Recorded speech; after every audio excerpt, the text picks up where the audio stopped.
I started off the interview with Chris Tan, aiming to extract out these key learning points, how to be rich and successful. And what I got was a lot more in return. The whole interview is roughly about 1 hour, 45 minutes or so. I've cut up the entire interview into 4 episodes, okay? Threw away some of the NG section, and I've watched each of this section at least 4 times on top of the interview that I have with him. Many of you only watch maybe 1 or 2 episodes, but this entire 4 episodes contain so much wisdom. And I think most of you have at least watched the last one. I pull up the top 10 points in the hope that you rewatch some of this thing, and I think it will shape your life. Chris actually shared this very interesting insight. Now, for most of us, we want to be very rich, but we do not define what does it mean to be very rich, right? And when we start off, all of us want to be rich, filthy rich, super rich. But he actually shared this, don't start life wanting to be very rich. Well, I think this is a very interesting insight. Now that I live to 50, I came to realize that some of the things I do in my pursuit to be very rich when I was younger actually caused me a lot of pain and heartaches. I trip and fall many times. I think those trade-offs are very important. They involves family, involves work, involves health, involves friendship, involves relationship. And if you start off life wanting very rich and do not calculate what the trade-offs are, I think we are all going to regret. So this is now linked to the second point. Start life by deciding what you want to be. I think that's much more important than to say how rich you want to be. He specifically said that the kind of life you want to build, the kind of family you want to build, the kind of person you want to be, the kind of person you want other people to know of you whatsoever. Now, once you decide what you want to be, then go and pursue a career that's alignment to this life decision and focus on what you're doing, and then, the money will come. I think that's very important, right? That's very important. I only realized this when in my late 30s that, I want to pursue the passions of my life in work. Now, the first 30 plus years of my life, I was just blindly chasing corporate ladders, just climbing as high as possible, do Saka my bosses, and try to fight competition within corporate ladders and things like that, right? And it's kind of meaningless, right? And once I decided what I want to be, I think that's where I become a lot more level-headed to know what I want to do. One of the things I've decided to do is that I want to be a good father. In fact, that's ranked highest among all my objectives. And that part really set me, in certain trade-offs that I made. And fortunately, that part I didn't do badly. But I think this is very important. Start life by deciding what you want to be, and from there on, the rest of things will come in naturally. And I think it's also important that as we work towards our life goal, it's important for us to have insight to what the final phase of life would be. Chris shared with us, for the final phase of our life, what is your definition of a good life? All of us want to have a good life ultimately, right? And he defined this, he defined this taking from a book called Repackaging Your Bags, okay? Living a good life means living in a place you belong with the people you love, doing the right work on purpose. I thought that's quite important. Now, living in a place you belong, some of us Singapore, some of us with our family, some of us in Malaysia, JB, whatever, Australia, right? In a place, and a place need not be defined by country. A place may be defined by where you want to be, right? Some of us, also decide who we want to be with. And I think having a good life is surrounded with people that you love. And that clearly should be your family, right? Or your friends. And I think that's extremely important. Doing the right work on purpose, not because you have to, but you want to. And I think my work in 1965 is something I really enjoy a lot. Some of you ask, Mr. Lu, how do you end up shooting video every day and things like that, and balance out your life?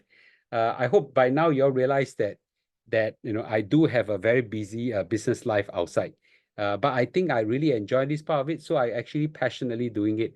And I think Chris reminded me that on this thing that I need to achieve the final phase of my life, living the place I truly belong. For me, it could be spending my life between Singapore and JB with the people I love, and that spans across that two city as well. and doing the right work on purpose. And fortunately, the work that I do, whether in my business or my 1865 work, is something that I can do in both countries, right? So I want to urge everybody remember what he says, right? Living in a place that you belong with the people you love, doing the right work on purpose, that will be your life goal at the final stage. I've asked him on behalf of everybody, so for the men in the street and ordinary people, how do we plan our financials? And I think he shared very well. So for men in the street, okay, do the following three things. Number one, budget properly, right? Your income and your expenditure, make sure your income is high expenditure. Take care of your CPF. I think it's important. Now, he, like me, are big fans of CPF. I think he's in the path of CPF earlier than I do. But take care of CPF, recognizing that CPF is a powerful retirement tool, okay? And third is buy a good term insurance and a good hospitalization plan. Now, he didn't say whole life insurance. He didn't say investment link policy. He said very clearly good term insurance. And I think that's important. I'll find a chance to talk to him in an interview. I'll record it, or at least with his new company called Haven. I want to find out how they do it, but they have a very interesting insurance philosophy that I think would be wonderful for everyone. But buy a good term insurance and a good hospitalization plan to get yourself fully covered. And only after this one, then when you have spare cash and when you're willing to find out more about investment, then buy a ETF that tracks the S&P 500 or the MSCI whole country index or whole world index. I think that's important, right? So he actually put more into MSCI World Index and less in S&P 500. He does a S&P 500 as well, but that basically a globally diversified fund, which I'll talk about it later. This is now an important segue into this topic of being more diversified. So I think he have talked about S&P 500. He recognizes it's a good fund, but we cannot be solely betting on S&P 500 only, right? There are periods where S&P 500 went negative for a long period of time, and didn't recover for years and things like that. So therefore, what he encouraged everybody is to diversify globally. And I think he mentioned a lot about MSCI World Index, okay? At least it's not so concentrated in the US. So I think there's a lot of wisdom in that, and I want everybody to take note of that as well. When talking about the CPF, we clearly have done what we have enough in the 165 movement about SA and MA. But here he specifically said our ordinary account money is like a good bond, right? Now, Mr. Lu, takes a huge leap of faith by investing my ordinary account into S&P 500. But he actually thinks that we should treat our ordinary account like a good bond. And for those people who want to follow a footstep of Mr. Lu, you must be able to tahan the volatility, the S&P 500 or anything that you invest your ordinary account in. You must be able to take on those volatility and hold for a long period of time, and make sure you invest in an instrument that compound over a long period of time. If not, don't touch it, because 2.5% is still a very decent return. Most importantly is to define a return that's good enough for you. I remember we have interviewed with Mr. Ng Kok Song during the presidential election, and he shared that in his experience with GIC, a 6% return is very, very decent, because that will compound very significantly over a long period of time. And I think I also had a chance to have a word with Investment Mode, Keith.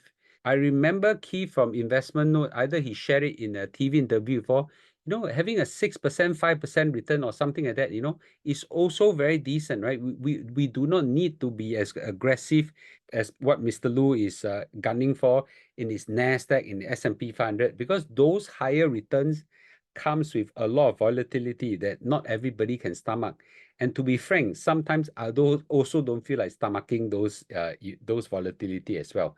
So I think the emphasis is, most importantly, you get the return that is good enough for you.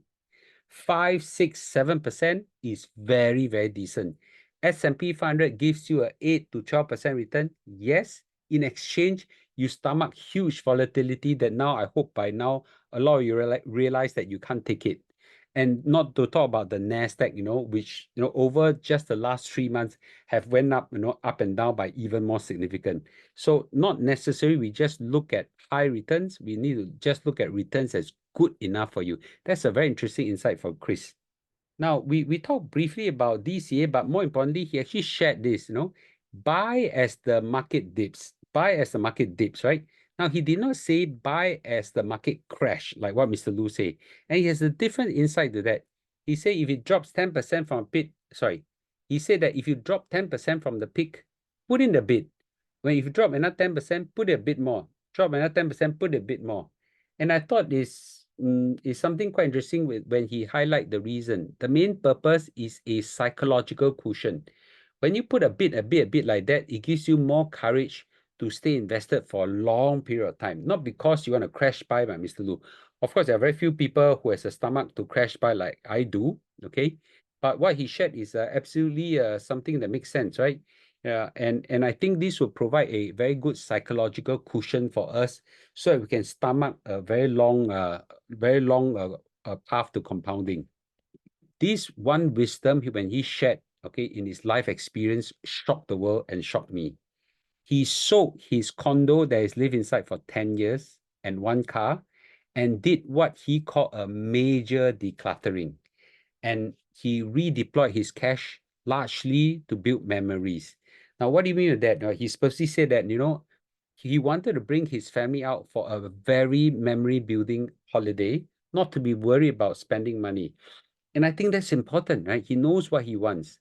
And also he spent time taking care of his parents and he put a lot of effort in helping his children grow into very good and nice, decent people. He wants to be a life coach for the underdogs, and more importantly, he wants to build up Provident. Right? He's very clear. Right? A lot of us spend a lot of time pursuing property, and even after what he shared, some of you, blockhead. I have to use the word blockhead. Still could not understand what his purpose is, and still keep saying, no, Chris, it's such a waste. If you hold on to a condo, you have multiplied many times, many times. Well, for two things, I need to stand up and defend him, right, against the blockhead who are just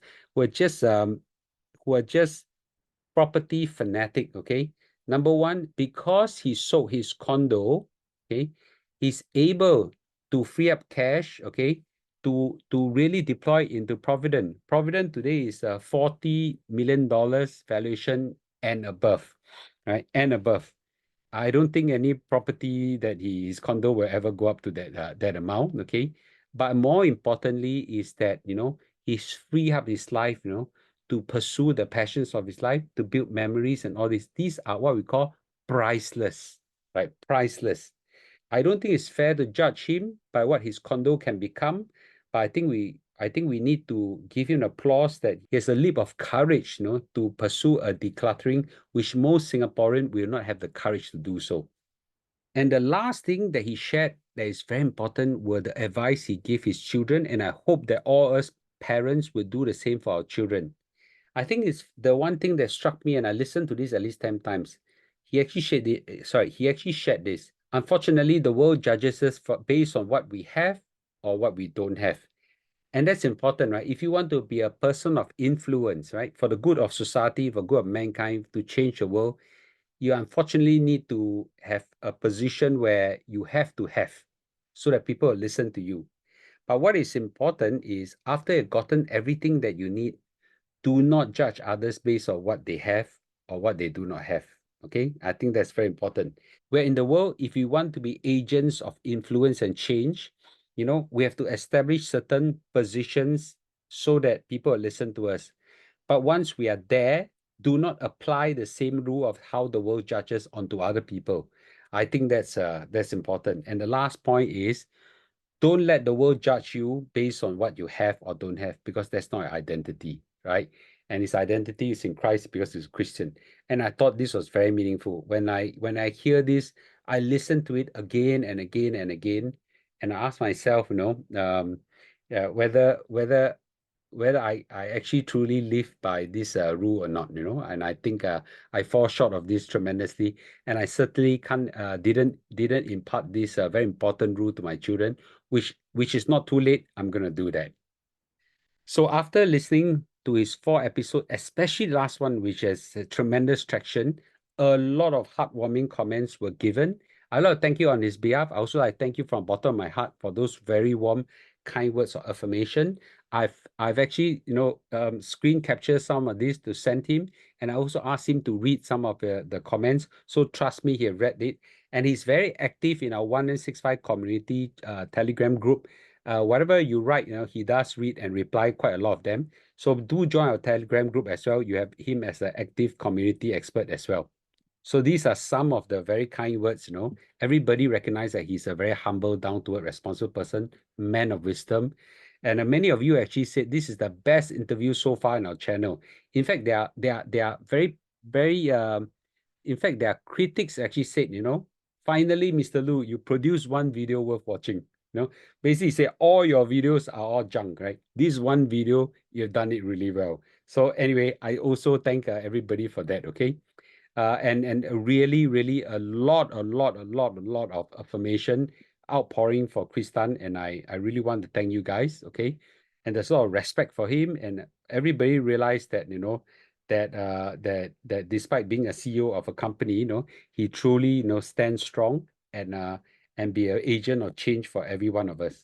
So the whole purpose of me extracting these 10 comments is to make sure that you guys have a chance, to get the gist of what his message is. It's not important, and I cannot reproduce what he said. So please go and watch the entire episode again and again if needed, which I did, okay? I want to really learn and absorb some of this thing. So anyway, thanks for watching. I truly hope that you have enjoyed the interview with him. And I'll try to have a chance regularly to interview him as well. Just as I talk to Sam Ree, I talk to Dragon Tan and all this. I'll try to make him a regular person that comes to our channel as well. So do remember to hit like, subscribe, and join our Telegram channel. Okay, and I'll see you in a day or two. Thank you and goodbye.